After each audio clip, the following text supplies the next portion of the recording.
the issue that we're having in African countries, even the issue that we're having in Nigeria, and I think that's how we met. We met at the book launch of Goodluck Jonathan, who is accepted today as the foremost Democrat in Africa. Now, what did Jonathan do that made him a foremost Democrat? He accepted that he had lost an election when actually every indication was that he didn't lose the election. But there was a process of blackmail, both in and outside of Nigeria, that made him to accept that there was a defeat, when in actual fact, there was no defeat. And yet, there were external and internal forces that made him to make a decision that other people are qualifying as being a democratic decision. Fine, I agree that it is a democratic decision, but it is more a moral decision than a democratic decision. Yes, we know what democracy is, and morality and democracy are two different things, but we've keyed into democracy on the basis of blackmail, because democracy is determined not by us, but by outsiders. And yet, Africans were always democratic. You can't be a human being without being democratic to an extent, because you have to decide what is right and what is wrong, what you want and what you don't want. It's a democratic process. Even within yourself, you have to be a Democrat. So when I look at all of these things, you know, I feel very aggrieved. I feel alone. I feel that if nobody else sees it the way I'm seeing it, then it's a long walk. It's a very, very long walk. Not even, I mean, when Africans talk about freedom, we think about the chains that brought us where we are. Africans were minding their own business as human beings, whether they were naked or whether they were carrying bow and arrows or whatever. When somebody came along and said, hey, look, I found these people. No, you didn't find these people. You know, because they've always been there, so you can't find them. But other people are always calling the narratives. And it's about time that Africa calls the narrative, but it's a long process. I don't see why it should be, because we need to understand. We need to find our focus. We need to find our self-worth in Africa. Africa should be calling the shots. I don't know how we're not calling the shots. And so we should be intellectual about it and negotiate where we find ourselves, first within ourselves. Today you have the Chinese coming into Africa, and the way the Chinese has been moving into Africa is horrifying. I'm getting information on the internet that the Chinese are having their own police stations in African countries, their own rules, their own laws in Africa. It's very frightening. Really? Yes, it's and when you have a country come into an independent country, so-called, in Africa today, and the African countries are borrowing money, say from the Chinese, for instance, and you're borrowing this money based on the terms of the Chinese, and the collateral is more or less the future of the country. and the future of the country is the people. Basically selling the country. That's what I'm saying. And so when we find ourselves in that place, I say with slavery really it never left the shores of Africa. It's just clothed in another form. So when Africans talk about freedom, they're thinking about the slavery days when people were kidnapped and chained and taken by force. Right now you see that Africans are getting up from Africa, going to China as slaves, free, and yet enslaving themselves. I mean, why would we even borrow $10 billion? Is it $10 billion or something? In that region. In $10 billion, Nigeria is Nigeria alone. Some businessmen in Nigeria can raise $10 billion. Yeah. So how did we get to borrow $10 billion? How did a government like Nigeria, the 6th largest producer of crude oil, and maybe the 4th largest producer of natural gas, and that's another source of income that we don't even know how much. It's just wasting away, isn't it? How much? Even not the one alone that is flared, just the one the federal government is selling. We don't even know how much is a cubic feet of gas. We're talking about barrel of oil. Nobody knows how much a cubic feet of gas is. So whether you're a Nigerian, a Ghanaian, a Kenyan, whoever you are, as long as you're an African, if you have not developed the capacity to ask very begging questions and demand that you get an answer, I think it's horrifying, but I think our great-grandchildren may come and still be shouting about freedom.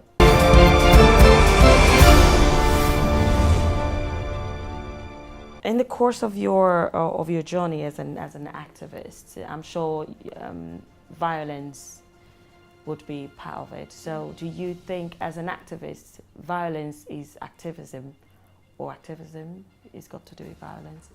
No. Activism is speaking the truth and demanding for justice. It shouldn't be violent. But the reaction to it is always violence. And so you can't be in activism and not be a victim of violence.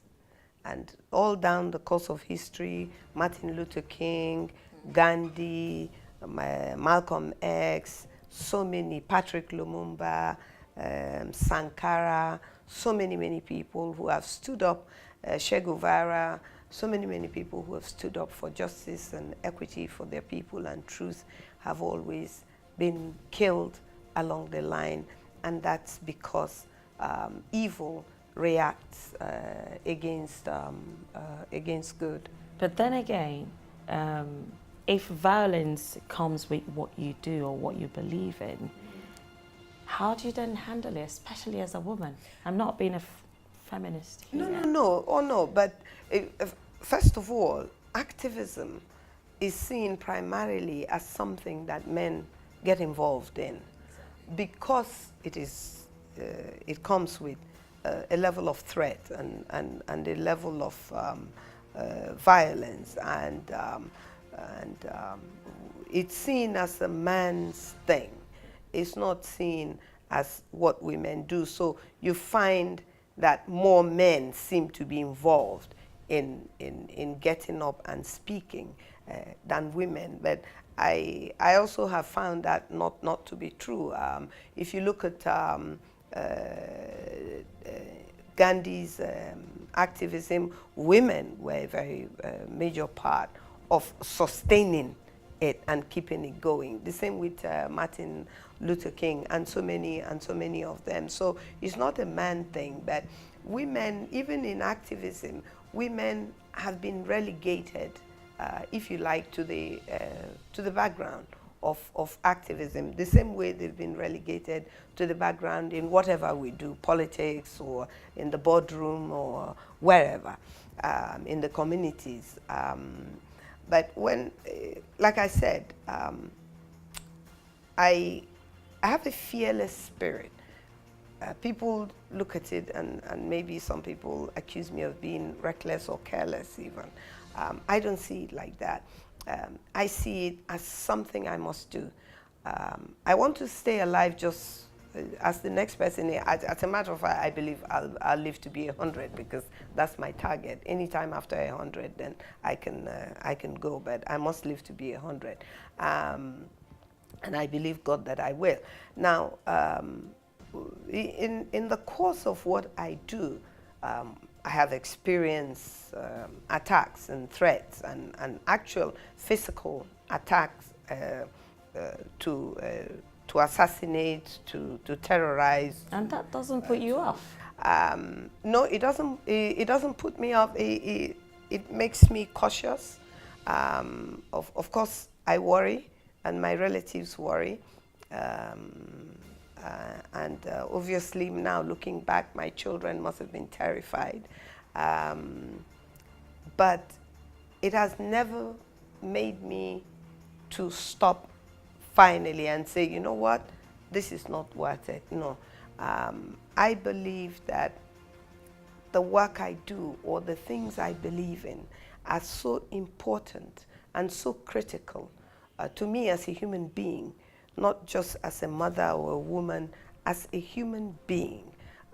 What I do and what I stand up for, I believe is so important, because it's not only for me, it's for everybody else. And so it's an issue of telling the truth. It's an issue of demanding for what is right. And I think that anybody who is too afraid or to stand up for liberty and equity and justice, I begin to wonder why they were born, because this is what makes, this is who you are as a human being. You need to be able to look at black and say this is black, and you need to be able to look at what is white and say this is white. If everybody does that, then there will be no activism, and then there will be, because there will be no reason to be, because we will all agree that this. The problem starts when somebody says, no, this is a telephone and this is a teacup, well, whereas it's the other way around. And then somebody may come along and say, well, you know what, I don't really care. I know it's a teacup and so what. But that's not the point. The point is, if you agree that the telephone is a teacup, then somebody may come along and want to use a teacup as a telephone. They will fail, because it's not a telephone. And so you need to be able to stand up for what is just and equitable and right. So no, it has not put me off, but of course I worry sometimes, but I think the need in me to do what I believe in is stronger than fear. But I think that strength comes from God. It doesn't come from me, because sometimes I do quietly wonder to myself, did I really do that? Did I really say that? Did I really go into these areas? And so yes, even when the Niger Delta was at its very hottest, you know, I was able to go to places that people were afraid to go to, and do things that other people may not want to do, but it has to be done. Yeah. I was actually in the creeks 2 weeks ago. Looked around the Niger Delta area. Do you think that region could be ever cleaned up? No. See, the oil spills have gone on for over 50 years. The oil companies never, from the first day, they never drilled or explored and exploited for oil and gas within the laid down scope of what is acceptable in the environment. And so they devastated the environment for decades before we saw what they were doing.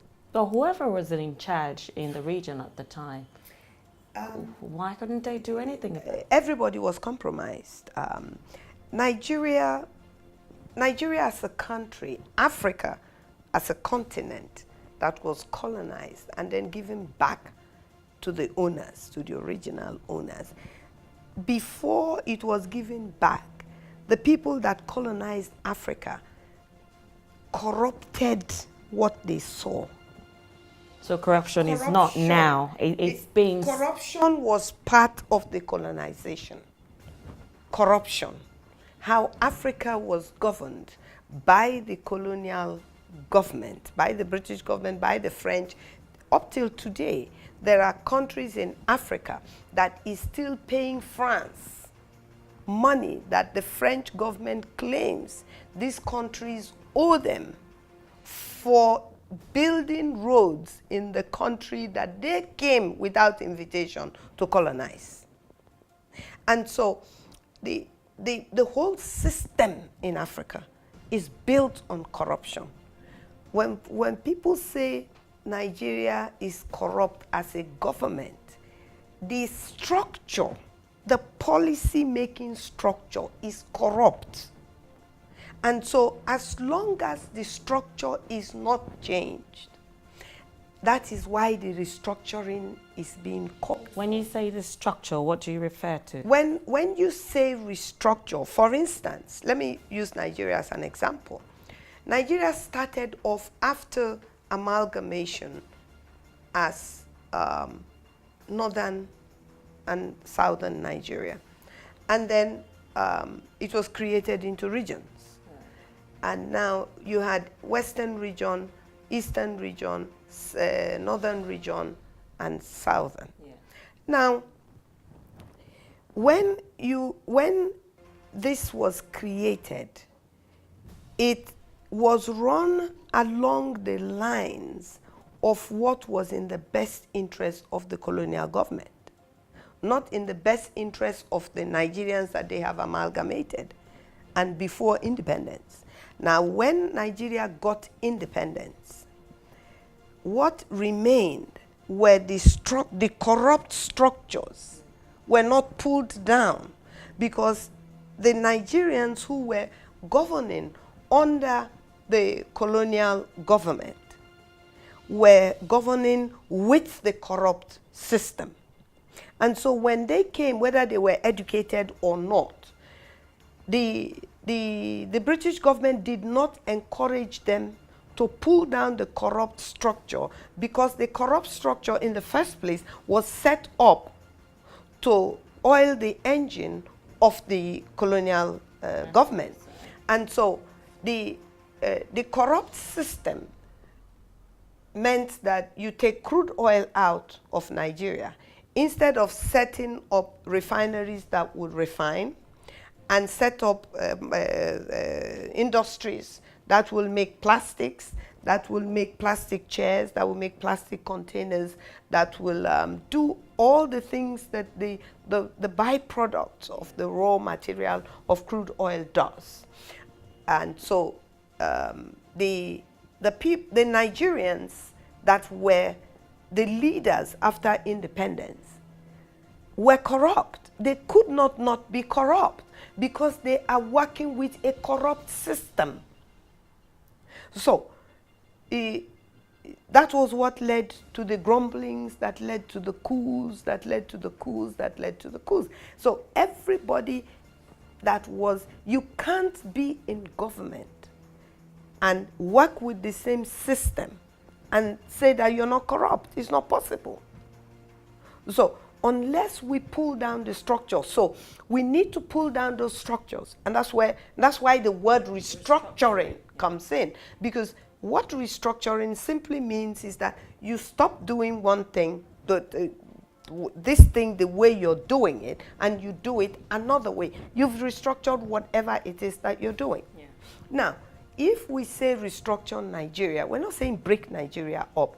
If Nigeria worked after independence as Western region, as Eastern region, as Northern region, then it can work like that now.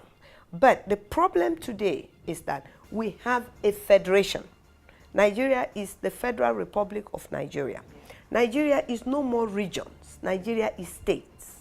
So now you cannot come out of the regions, create states, and then say you want to go back to regions. And that's my argument, therefore, is that let the states be the federating units. Yeah. Because if the states are the federating units, it is easier than if you say, you know what, before the Western region was from here to here. So let's go back there. No, because while you left here and turned here into 6 states over the past, since 1970 or thereabout, when the states began to come up, you can't unbundle the states and take them back to region. So let the states remain, in my opinion, let the states remain as they are, and let everybody be responsible for their states. But now what is happening is what has always happened. Everything goes to federal government. Then federal government becomes the sharer of what it knows nothing about. And so you have a situation where you have 17 states in the south, which is southeast, southwest, and south-south. Southeast is 5 states, south-south is 6 states, and southwest is 6 states. You have the northern region, which the northern Nigeria, which has 3 geopolitical zones, like the south. But instead of having 17, the northern states have altogether 19 states. And now all these 17 and 19 states come together in one building called the National Assembly, where decisions are made collectively for all the states. It can't work because one region has 17, another has 19. Yeah. It can never work. Now, you have 774 local government areas in Nigeria as a whole.